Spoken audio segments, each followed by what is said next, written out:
حضرت سیدنا معروف کرخی اپنے ساتھیوں کے ساتھ دریائے دجلہ کے کنارے تشریف لے جا رہے تھے تو دریائے دجلہ کے کنارے کچھ نوجوان جو ہے وہ جمع تھے، رقص و سرور کی محفل لگائی ہوئی تھی، گانے بھی بج رہے تھے، شراب بھی پی رہے تھے، ناچ بھی کر رہے تھے۔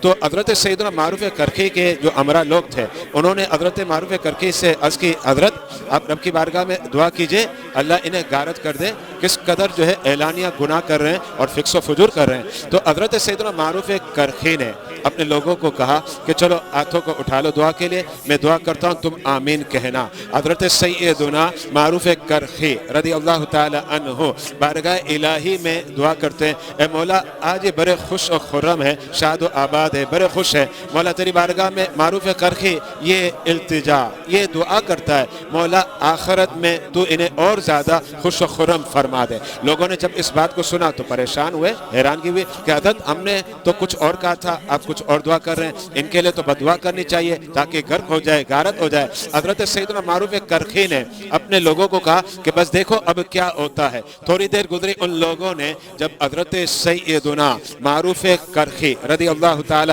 عنہ کو دیکھا تو اب وہ رونے لگے اور اب کی بارگاہ میں توبہ کرنے لگے۔ جو ڈول دھماکے لائے تھے ان کو گرا دیا، توڑ دیا، شراب کی بوتلوں کو توڑ دیا اور ان کے دست مبارک پر انہوں نے توبہ کر لی اور یہ عہد کر لیا کہ آج کے بعد ہم کبھی بھی گناہ انشاءاللہ نہیں کریں گے۔ حضرت سیدنا معروف کرخی نے ارشاد فرمایا کہ دیکھو جو تم چاہتے تھے وہی ہو گیا نا، اور میں نے آخرت کے لیے اس لیے دعا مانگی کہ ظاہری بات ہے دو خوف اکٹھا نہیں ہوتے۔ اگر کوئی دنیا میں خائف ہے تو آخرت میں بے خوف رہے گا، اور دنیا میں اگر بے خوف ہے تو آخرت میں خائف رہے گا۔ تو میں نے آخرت کے لیے ان کے لیے دعا کی اور اس کی برکت سے اب یہ متقی اور پرہیزگار بن گئے۔